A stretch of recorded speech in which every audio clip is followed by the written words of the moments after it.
Hey there everyone, welcome to my first Elden Ring video guide. I won't bore you with an intro, let's get right into why you're here. You're early on, you want to get access to a lot of runes, let's see how we do that. What you want to do is head to the third church of Marika. From there we are going to take a transporter. Transporter is tied to the Beastial Sanctum, an endgame area with very difficult enemies. This area is already being used for early farming, but we're gonna go even further than that. So our end goal is to head to a place called Fort Faroth. This is not an easy feat, especially early on, but I'll show you how it can be done. So from the church here, you want to head out this way and stick to this wall over here. Then you're gonna turn left and head into the swamp below. Down here you'll see a blue line of swords, which you can follow to the transporter. This will take you to the Beastial Sanctum.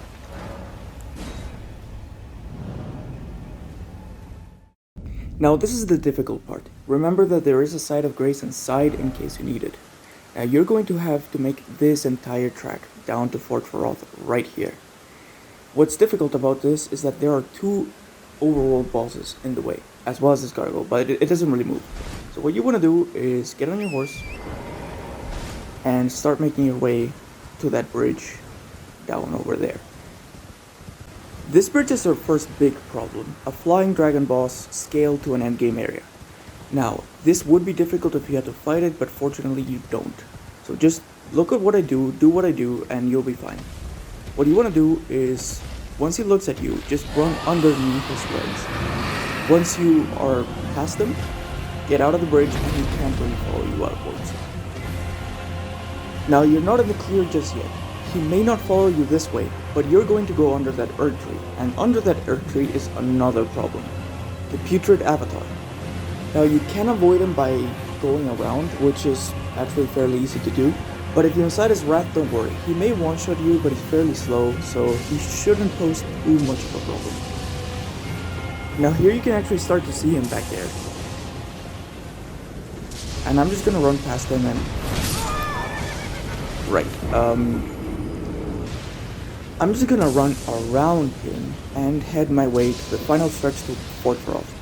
Now, there are a few enemies along the way, mostly just spear wielders that don't really pose that much of a threat. You can avoid them pretty easily. And we're almost there. Like, all you have to do here is head uphill, and you'll be at Fort Faroth. I do hope you brought a bleed weapon, because this is going to be a problem if you didn't. You can just ignore this scarab here. He'll just give you back red charges, but you should have plenty of that by now.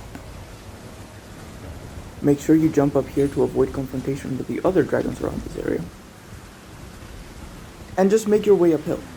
Normally you would already see the dragon, but I'm recording the journey after the fact, so see it when we get there.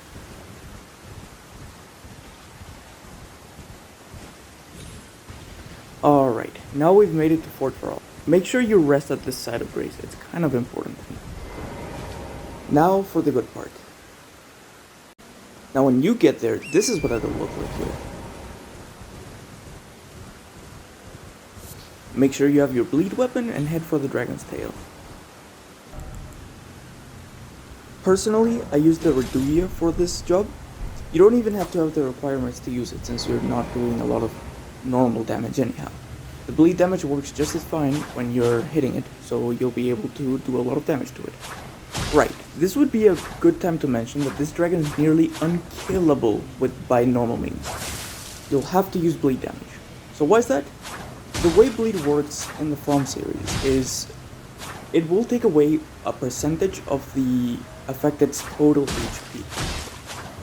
What this means, in this case, that this massive dragon with massive HP and massive defenses will die just as quick to bleed as anything else.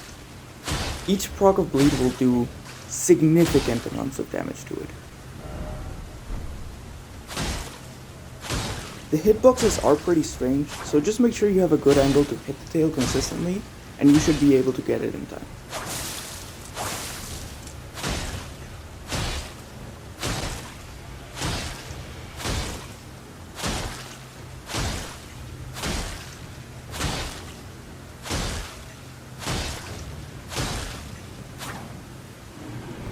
And that would be all. If this guide was helpful, make sure you hit like and subscribe or whatever you want.